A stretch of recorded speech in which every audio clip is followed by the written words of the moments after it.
हर साल 8 मार्च को ख़वातीन का आलमी दिन निहायत एहतमाम से मनाया जाता है।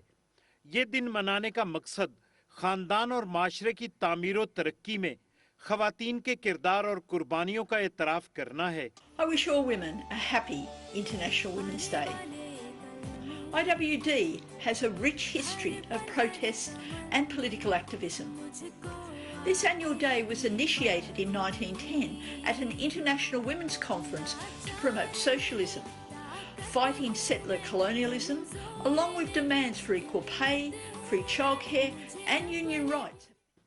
एक जानिब दुनिया भर में इस दिन के हवाले से तकारीब का एहतमाम और ख़वातीन के हुकूक पर गुफ्तगू की जाती है और दूसरी जानिब मकबूजा जम्मू कश्मीर की ख़वातीन हैं जिनके हुकूक तो एक तरफ, उनकी जिंदगियां ही मौत की दहलीज पर खड़ी हैं।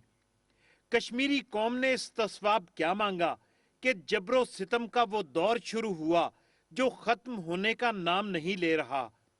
कश्मीरी ख़वातीन खास तौर पर इसका हदफ बनाई गईं, जिनसे बदसलूकी और बेतौकीरी को भारतीय फौज ने जंगी हरबे के तौर पर इख्तियार किया ताकि कश्मीरी कौम को एहसास दिलाया जाए कि उनकी बहू बेटियों की इज्जतों की पामाली उनके लिए कोई मसला ही नहीं। They are talking about the empowerment of women. They are talking the equal rights.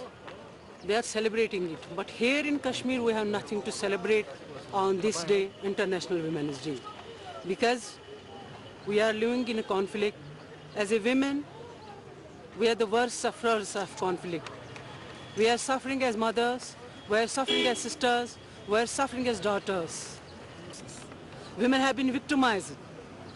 This victimization is politically motivated because we are in a struggle for better political change. They want to suppress this ongoing moment, and we are facing the humiliation. 1989 से आज तक 11,000 से जायद हव्वाजादियां इफ़्फ़त से महरूम कर दी गई हैं। 23,000 से जायद बेवा हो चुकी हैं और इसके अलावा हज़ार ऐसी ख़वातीन हैं जिनके शौहर बरस हा बरस से गायब हैं। वो जेलों में हैं, किसी काल कोठरी में हैं या मारकर किसी बेनाम कब्र में दफना दिए गए हैं। जिंदा भी हैं या नहीं, कोई नहीं जानता। कश्मीर में ख़वातीन के लिए न चादर है न चार दीवारी। हर असूल और हर ज़ाब्ता जाबिर भारतीय फौज के बूटों तले है। फौज बिला रोक टोक घरों में घुसती है। दिन और रात की कोई कैद नहीं। दरवाजे, खिड़कियां, बर्तन तोड़कर बाकी अशिया को आग लगा दी जाती है ताकि एक जानिब माशी तौर पर कश्मीरियों को बर्बाद किया जाए और दूसरी जानिब खौफ के माहौल को रवाज दिया जाए। चारों तरफ हमारे मकान को डैमेज कर दिया उन्होंने, चारों तरफ उन्होंने फायरिंग कर दी और हम लोग बीच में थे, वो हम पे भी फायर कर रहे थे। खुदा का शुक्र है कि हमारे आजू बाजू में जो रही थी गैलरी की, जो वो साइड में दीवार रही थी, तो उनसे हम बच गए, वरना हमारा मकान और हमको भी उन्होंने तबाह कर दिया था। तो कमरे में गई, वो जो हमारे पड़ोसी है उनके मकान में उन्होंने लिया। पहले मेरे पास SHO साहब आए, पहले उन्होंने मेरा मेंटल टॉर्चर किया, फिर मैं वहाँ से निकली, फिर DSP साहब ने मुझे पकड़ा तो उन्होंने भी मेंटल टॉर्चर किया। मेंटल टॉर्चर गालियाँ गलूचा निकाली, बिल्कुल। उन्होंने मुझे बोला कि हम आपको सरेआम नंगा कर देंगे। ऐसे वाकयात की भी कोई सुनवाई नहीं। भारतीय अदालतें अपनी हुकूमत के साथ हैं और इंसाफ के तमाम रास्ते बंद हैं। IWD 2021, we need to expose the crimes against Kashmiri women and speak in support of their demand for self-determination.